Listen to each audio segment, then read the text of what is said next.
ஜெபம் செய்வோம்.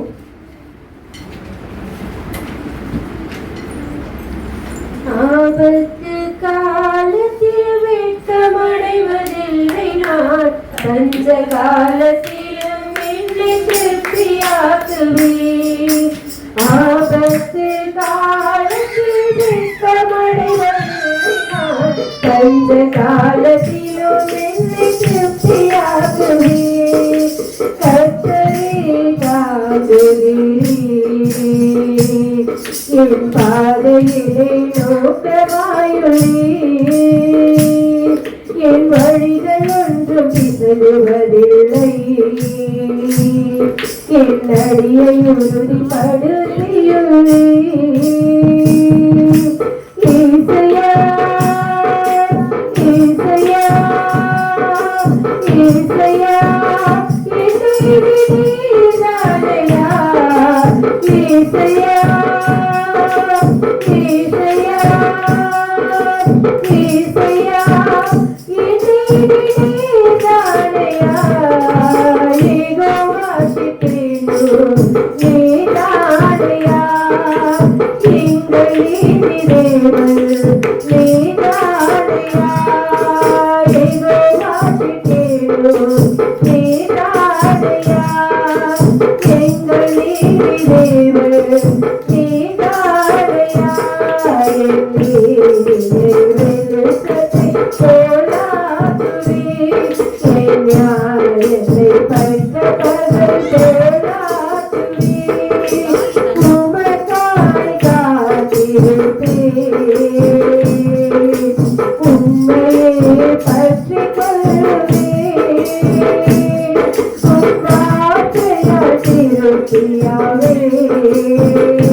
நன்றியோடு கூட தொழுது ஸ்தோத்திரிக்கிறோம் அப்பா.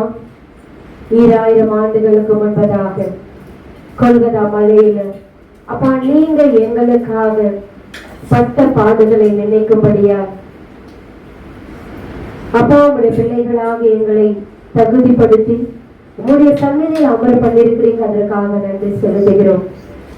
அழைக்கப்பட்டவர்களாகிய நாங்கள், தெரிந்து கொள்ளப்பட்டவர்கள் ஆகிய நாங்கள் உங்களுடைய சந்நிதியில வந்து அமரத்தக்கதான ஆசீர்வாதங்களை உங்களுடைய பிள்ளைகளாக எங்களுக்கு நீங்க ஏற்படுத்தி கொடுத்தீங்க. அதற்காக நன்றி செலுத்துகிறோம்.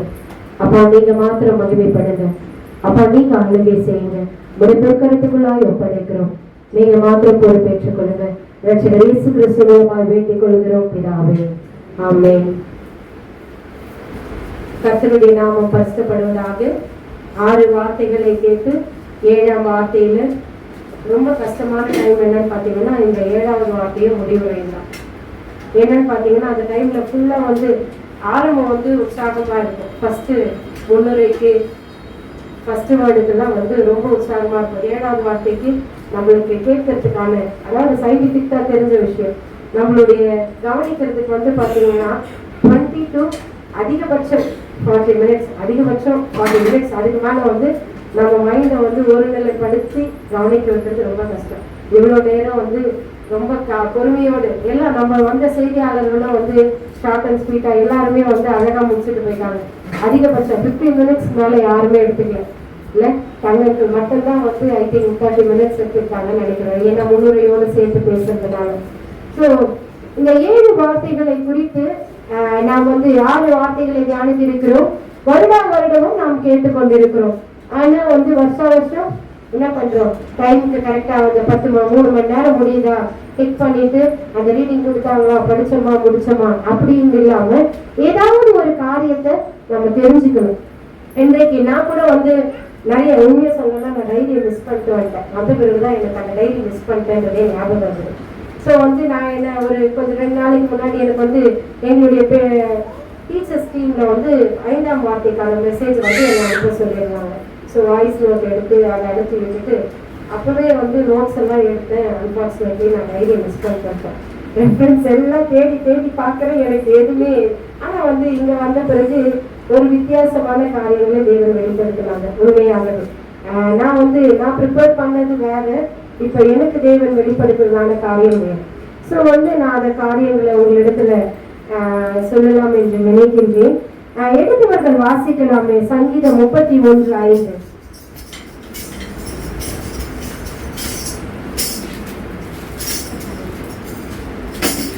கையில் என் ஆவியை ஒப்புவிக்கிறேன். சத்தியபரனாகிய கர்த்தாவே, நீர் என்னை மீட்டுக் கொண்டீர்.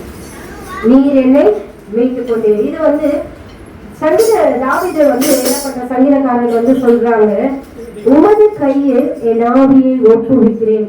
முதலாவது வார்த்தையில சொல்லும் பொழுது பிதாவே இவர்களுக்கு மன்னியும் சொல்லுவாங்க.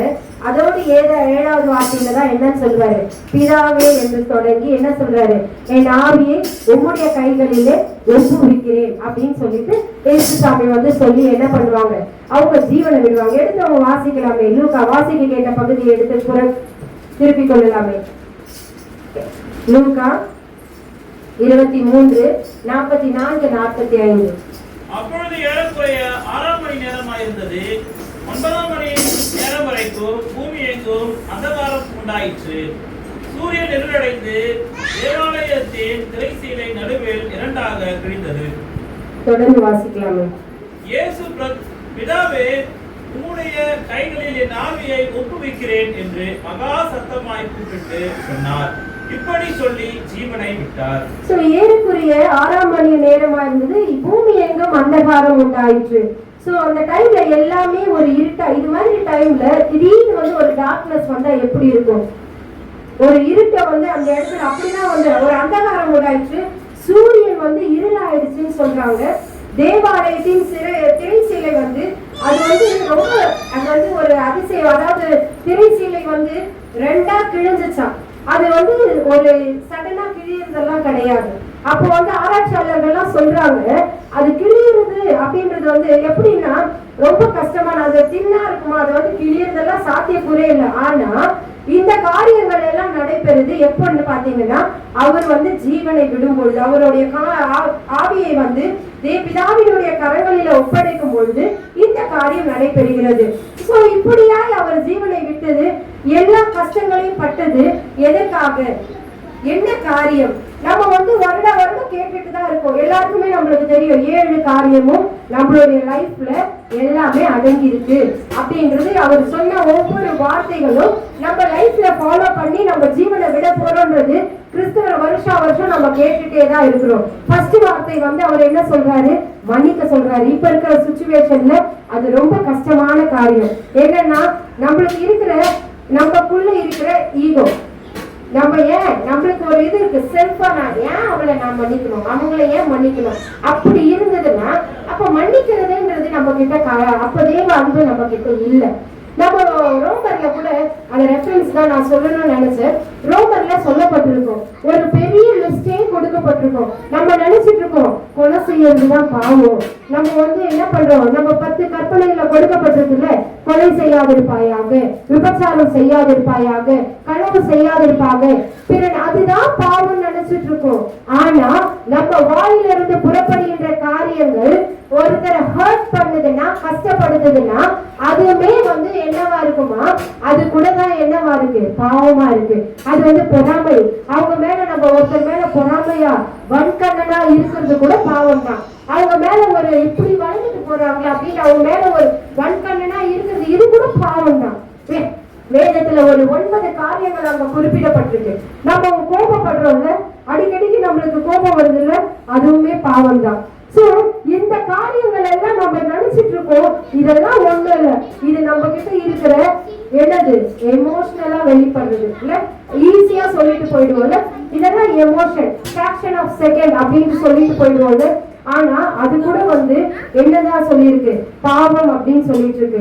சோ அந்த பாவங்களுக்காக தான் அன்னைக்கு என்ன பண்ணாங்க, இயேசுசாமி நம்மளுடைய ஒவ்வொரு காரியங்களுக்காக தான் என்ன பண்ணாரு, அன்று கல்வாரி சிலுவையில நமக்காக ஜீவ பலியாய் அவங்க என்ன பண்ணாங்க, அவங்களுடைய ஜீவனை கொடுத்தாங்க.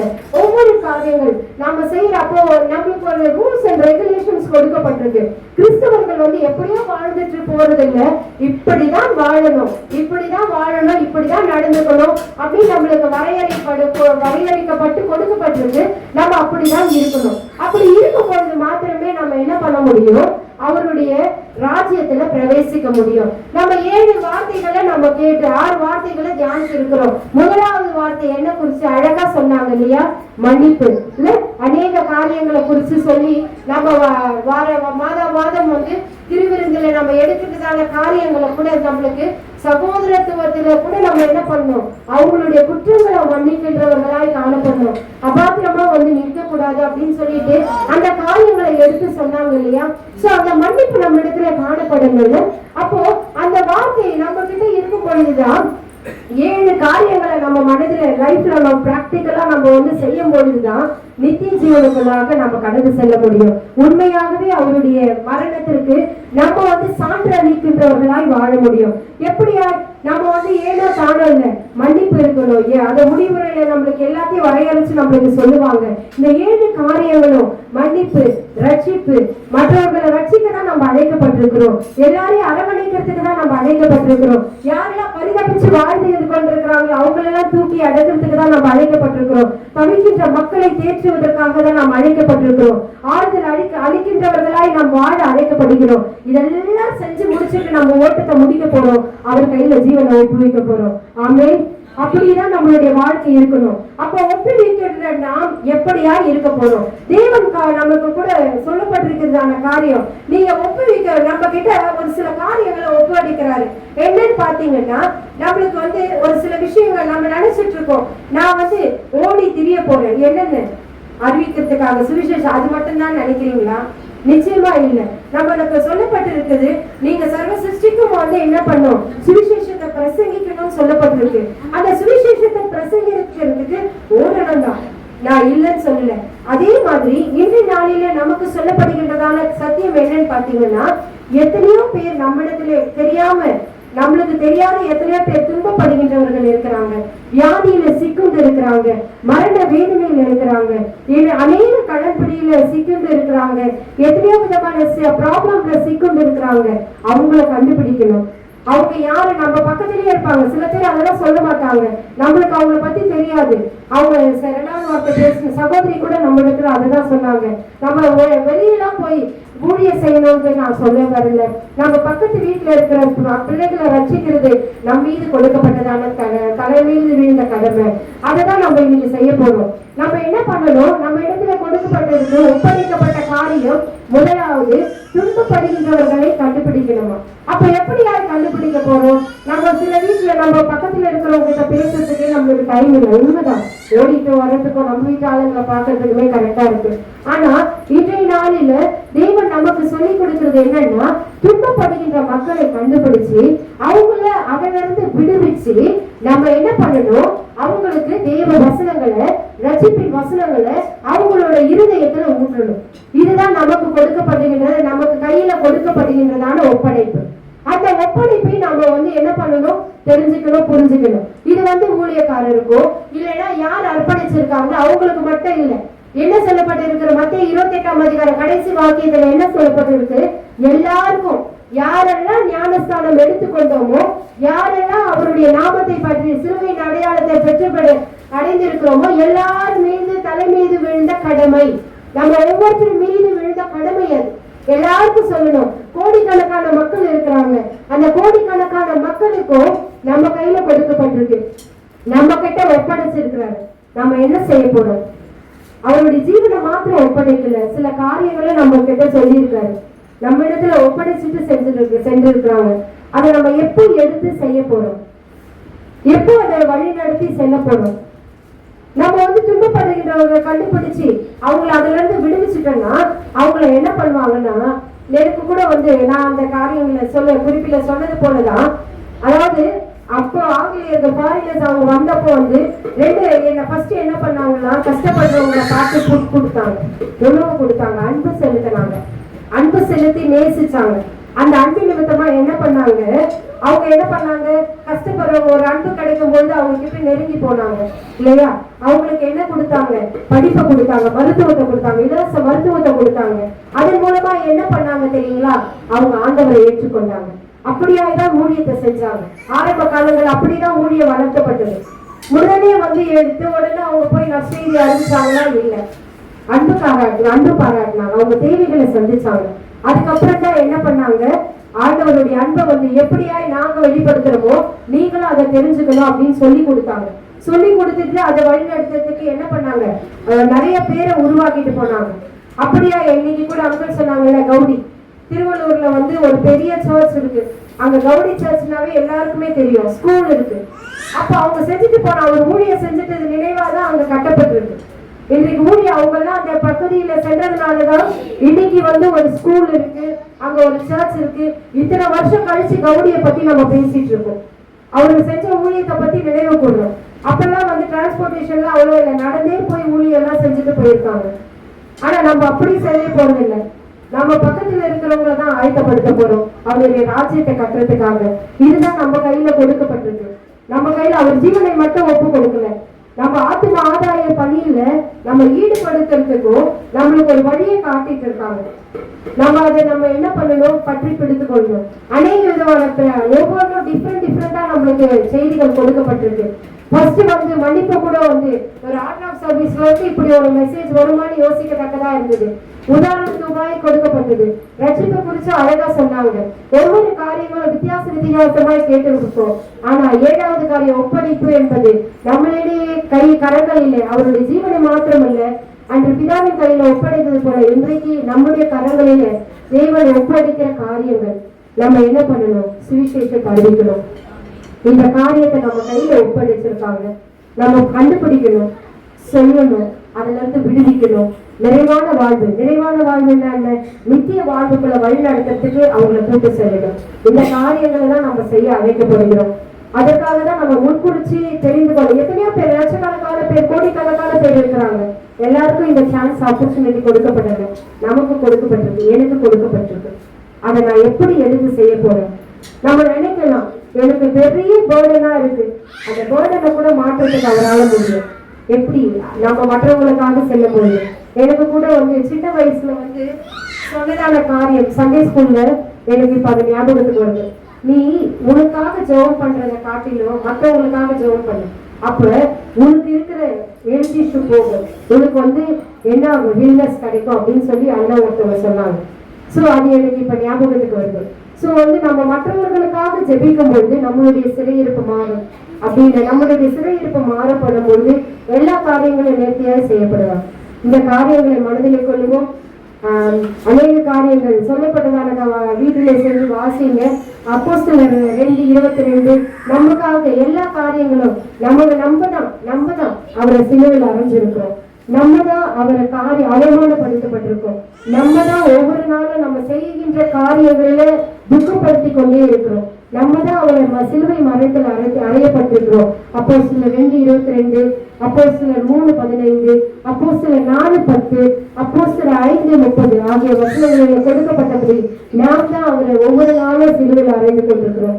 அந்த காரியங்களை நாம சற்று உணர்ந்தவர்களால் இனிவரும் நாட்களில் நாம என்ன பண்ணணும், நம்ம கையில ஒப்படைக்கப்பட்டதான காரியம் என்ன என்று உணர்ந்தவர்களாய் சத்திய வார்த்தைக்குள்ள நம்மை ஒவ்வொரு நாளும் ஈடுபடுத்திக் கொள்ள கர்த்தர் அழைக்கின்றார். ஜெபத்தோடு காத்திருப்போம். சத்தியபரன் நம்மோடு கூட இடைப்படுவாராக. ஆமென். ஜெபம் செய்வோம். பரலோகமே உம்மை துதிப்பதால் கர்த்தாவே அங்கே வாழ்கிறீர், உம்மாலயத்தில் உம்மை துதிக்கிறோம், கர்த்தாவே எழுந்தருளும்.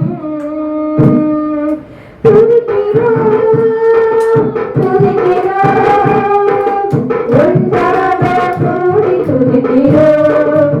அல்லேலூயா துதிக்கிறோம் துதிக்கிறோம் ஒன்றாக கூடி துதிக்கிறோம். பரலோகமே உம்மை துதிப்பதா கர்த்தாவே அங்கே வாழ்கிறேன். உம் ஆலயத்தில் உம்மை துதிக்கிறோம். கர்த்தாவே எழுந்தருளும்.